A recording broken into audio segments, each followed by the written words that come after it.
اور ہم تو پہلے ہی کہتے ہیں کہ یہ اس طرح کی کتابوں نے جو ہے نا امت کے عقائد خراب کیے. ٹھیک ہے. اگلا سوال ہے جی، یہ جس نے بھیجا ہے وہ اس نے سنا ہوگا یقیناً کہ جو ہندو قسم کے لوگ ہیں نا یا ملحدین وغیرہ، اچھا وہ یہ اعتراضات کرتے ہیں کہ یار آپ مسلمان دوسروں کو مشرک کہہ دیتے ہیں، بالخصوص ہندوؤں کو، جبکہ کام آپ کے بھی سارے فزیکلی دیکھنے میں تو ویسے ہی ہیں.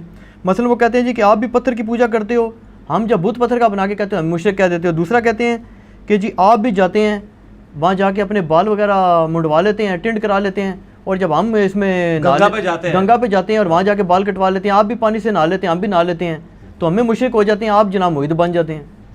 اس میں کیا فرق ہے؟ جی سوال تو ان کا لاجیکل ہے. فرحان بھائی یہ ساتھ ہیڈ فون بھی تھوڑی تھوڑی دیر بعد لگاتے رہیں جب آپ ادھر ادھر کرتے ہیں کہ یہ آواز مس نہ ہو جائے. ٹھیک ہو گیا. یہ لاجیکلی تو سوال ان کا بالکل صحیح ہے. اب ہم اس کو ایڈریس کرتے ہیں لاجیکلی.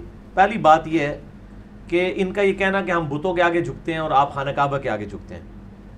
دنیا میں کسی ایک مسلمان کا بھی عقیدہ ہے کہ خانہ کعبہ ہمارا معبود ہے؟ نہیں. کعبے کی تو کوئی حیثیت ہی نہیں ہے.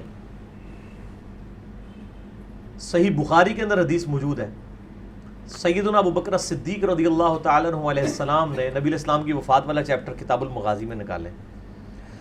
نبی علیہ السلام کی میت مبارک کے اوپر جو خطبہ دیا ہے اس میں کیا الفاظ ہیں؟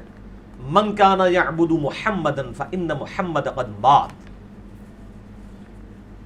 جو کوئی محمد صلی اللہ علیہ وآلہ وسلم کی عبادت کرتا تھا وہ جان لے کہ محمد صلی اللہ علیہ وآلہ وسلم فوت ہو چکے ہیں. من کان یعبد اللہ فإن اللہ حی لا یموت. اور جو کوئی اللہ کی عبادت کرتا ہے وہ جان لے کہ اللہ تعالیٰ زندہ ہے، اسے کبھی موت نہیں آئے گی.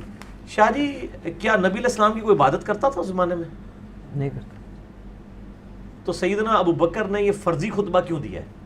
توحید کو اسٹیبلش کرنے کے لیے، کیونکہ اس سے پہلے ایک بہت بڑا واقعہ ہو چکا ہوا تھا جو آج تک ہم بھگت رہے ہیں کہ آج دنیا میں 2.25 ارب انسانوں نے حضرت عیسیٰ علیہ السلام کے نام کے اوپر شرک کھڑا کیا ہوا ہے. تو حضرت عیسیٰ علیہ السلام کے نام پہ ان کا قصور نہیں ہے. کہیں ایسا نہ ہو کہ عیسیٰ علیہ السلام کے بعد نبی علیہ السلام کی امت بھی ان کے ساتھ وہی کام نہ شروع کر دے. جو صحیح بخاری میں حدیث ہے، دیکھنا میری شان کو اس طرح بلند نہ کرنا جیسے عیسائیوں نے حضرت عیسیٰ علیہ السلام کو ڈیوینٹی میں کلیم کر دیا. میں اللہ کا بندہ اور اس کا رسول ہوں، مجھے اللہ کا بندہ اور اس کا رسول کہنا. نبی علیہ السلام اپنی امت کو سمجھا رہے تھے اور سیدنا ابو بکر نے تو حق ادا کر دیا، یعنی ایک فرضی بات کر دی کہ اگر کوئی کرتا تھا جان لے، اب چھوڑ دے کہ نبی علیہ السلام فوت ہو چکے ہیں. جو فوت ہو جائے، جسے موت آ جائے، اس کی عبادت نہیں ہو سکتی. اللہ زندہ ہے، اس کو موت نہیں آئے گی. تو نبی علیہ السلام کے بارے میں ڈیوینٹی نہیں کلیم کی امت نے. رہا کعبہ تو مسند احمد میں صحیح سند کے ساتھ حدیث موجود ہے کہ نبی علیہ السلام نے خانہ کعبے کو مخاطب کر کے کہا کہ اے کعبۃ اللہ تیری بڑی عزت ہے، لیکن اللہ کے نزدیک ایک مسلمان کا دل دکھانا اس سے زیادہ بڑا جرم ہے کہ کوئی شخص کعبے کی اینٹ سے اینٹ بجا دے. وہ چھوٹا جرم ہے. یعنی نبی علیہ السلام کہہ رہے ہیں کہ کعبے کو توڑ دینا، تباہ و برباد کر دینا یہ چھوٹا جرم ہے، مسلمان کا دل دکھانا بڑا جرم ہے. کیا کوئی ہندو یہ سٹیٹمنٹ دے گا کہ ہمارے بتوں کو توڑنا یہ چھوٹا جرم ہے اور ہندو کا دل دکھانا بڑا ہے؟ وہ تو اس کو معبود کے بت مان رہے ہیں. تو اگر مسلمانوں کو یہ تعلیم دی جاتی، پھر ہر سال 2 دفعہ غلاف کعبہ چینج ہوتا ہے. میرا ایک دفعہ محرم میں ہوتا ہے اور ایک دفعہ رمضان شریف میں، اور وہ خانہ کعبے کے اوپر چڑھے ہوئے ہوتے ہیں غلاف کعبہ چینج کرنے والے لوگ. ٹھیک ہے جی. تو کیا ہندو اپنے بتوں کے اوپر چڑھیں گے، ان کو اپنے پاؤں کے نیچے رون دیں گے؟ مسلمان تو روند رہے ہوتے ہیں. یہی پوری دنیا کو میسج دے رہے ہوتے ہیں کہ یہ ہمارا معبود نہیں ہے، یہ بھی پتھر ہے. پھر بخاری اور مسلم میں حدیث ہے، سیدنا عمر نے کعبے کی تو چلے، کعبہ تو حجاج ابن یوسف نے بنایا ہوا ہے نا، پتھر تو حجاج ابن یوسف کے ہیں جو آخری تعمیر ہوئی ہے. خانہ کعبے میں صرف ایک پتھر ہے جو متبرک ہے، آسمان سے اتارا گیا یاقوت ہے، جو جامع ترمذی میں حدیث ہے، وہ ہے حجر اسود. جی. باقی سارے دنیا کے پتھر ہیں، وہ جنت کا پتھر ہے. اسی لیے چومنا بھی صرف اس کو ہوتا ہے اور کسی پتھر کو چومنا نہیں ہوتا. تو جنتی پتھر جو اس میں نصب ہے حجر اسود، اس کے بارے میں بخاری مسلم میں حدیث ہے، سیدنا عمر طواف کعبہ کے دوران اس کے پاس آئے اور کہا ہے حجر اسود تو ایک پتھر ہی ہے، نہ کسی کو نفع دے سکتا ہے نہ نقصان. کیا ہندو اپنے بتوں کہتے ہیں پتھر ہی ہو تسی کیا کر سکتے ہو؟ اگر یہ وہ کہنا شروع کر دیں تو ہمارے والی ڈاکٹرائن پہ عمل کریں گے نا. باقی کعبے کے پتھروں کی تو کوئی حیثیت ہی نہیں ہے. حجر اسود کو سیدنا عمر بخاری مسلم دونوں میں کہہ رہے ہیں تو ایک پتھر ہے، نہ نفع دے سکتا ہے نقصان. اگر میں نبی علیہ السلام کو چومتے ہوئے نہ دیکھتا تو نہ چومتا. ایک چیز کلیئر کر دی, یہ نفع نقصان نہیں دے سکتا, چومنا ایک سنت ہے.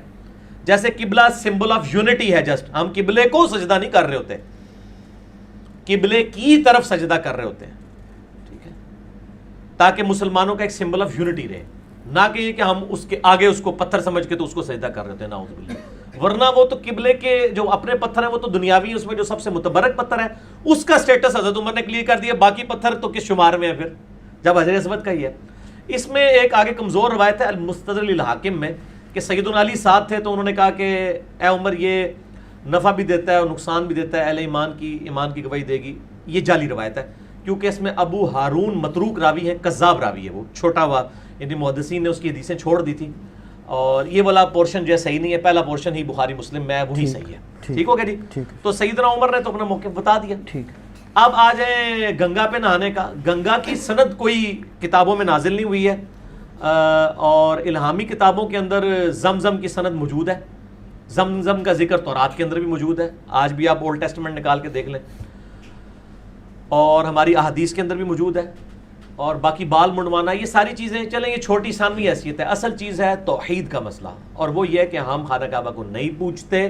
کوئی دنیا کا مسلمان خانہ کعبہ کو اپنا معبود نہیں سمجھتا. یہ بیسیکلی پروپیگنڈا 9ویں اور 10ویں صدی عیسوی کے اندر کرسچینٹی نے اسلام کے خلاف کیا تھا کہ یہ ایک بلیک سٹون ہے ریگستان میں جس کے یہ پجاری ہیں. آپ کو پتہ ہے یہ جب تک مسلمانوں کی دعوت گوروں تک صحیح طریقے سے نہیں پہنچی نا کتابوں کی شکل میں, تو انہوں نے اپنی پبلک کی مت اسی طریقے سے ماری ہوئی تھی. جیسے ہم قرآن و سنت سے بات کرتے ہیں نا تو کہتے ہیں یہ تو جناب وابی نے, ہم کہتے ہیں ہم نہ وابی نہ بابی. یہ کلپ میرا دیکھو, نہ میں وابی نہ میں بابی, ٹھیک ہے. جہاں وابی نے انہوں نے پوچھو تو تسی آپ بابی ہو, تسی آپس ہی اپنے معاملات طے کرو. اسی تے کتاب و سنت کے ماننے والے. تو ایک پراپوگنڈے کے لیے زہریلے الفاظ بولے. کرسچنز نے جب دیکھا صلیبی جنگیں تو وہ ہار رہے ہیں, انہوں نے مسلمانوں کے خلاف زہر گھولا کہ یہ تو بت پرست ہے, پیگن ہے, یہ اللہ کو نہیں مانتے, ٹھیک ہے. جو سانو کہتے ہیں اماموں کو نہیں مانتے, حالانکہ اماموں کو ہم بھی تو مانتے ہیں. آپ کے پاس تو یہ کتابیں پڑھی ہوئی ہیں, ہم تو پڑھی ہوئی بھی ہیں اور دکھاتے بھی ہیں. تو یہ پراپوگنڈا کیا, بلیک سٹون کو پوچھتے ہیں. پھر مسلمانوں نے کلیریفیکیشن دی. آپ دیکھیں اجماع, اور اجماع کی خوبصورتی دیکھیں, اور اسلام کی حقانیت کہ کسی تھکڑ سے تھکڑ مسلمان کو, میرے جیسے کو کھڑا کر کے پوچھیں تو وہ بھی کہے گا یار کعبے کو تو نہیں ہم پوچھتے, کعبہ تو یار پتھر ہے. اور کعبے کی ڈائریکشن بھی صرف فرض نماز میں, نفلی عبادت میں نبی علیہ السلام نے کعبے کی ڈائریکشن کا بھی اہتمام نہیں کیا, جس طرف سواری مڑ رہی تھی اس طرف کیا. حضرت بلال کو خانہ کعبے کے چھت کے اوپر چڑھا کے جو ہے وہ اذان دلوائی. مسند احمد میں آتا ہے مولا علی علیہ السلام کو اپنے کندھوں پہ سوار کر کے کعبے کے اوپر چڑھایا اور بتوں کو توڑوایا. ورنہ تو مطلب ایک منجنیک رکھی جاتی, اس سے بندہ لٹکایا جاتا, کدھر پیر نہیں لگ جان کعبے ہوتے, بے ربطی ہو جائے گی. اور پریکٹیکلی مسلمانوں نے نعوذ باللہ جو کچھ کعبے کے ساتھ کیا ہے, یزید نے اور حجاج ابن یوسف نے, اس نے تو رہی سے ہی کسر بھی نکال دی. اب بھی کسی کو یقین نہیں آتا. گو وہ ایک نیگیٹو کام تھا, لیکن میں یہ بتانا چاہ رہا ہوں کہ وہ انہوں نے اس چیز کی پرواہ نہیں کی ہے. ٹھیک, تو یہ ان کا موقف بالکل باطل ہے. ٹھیک ہو گیا.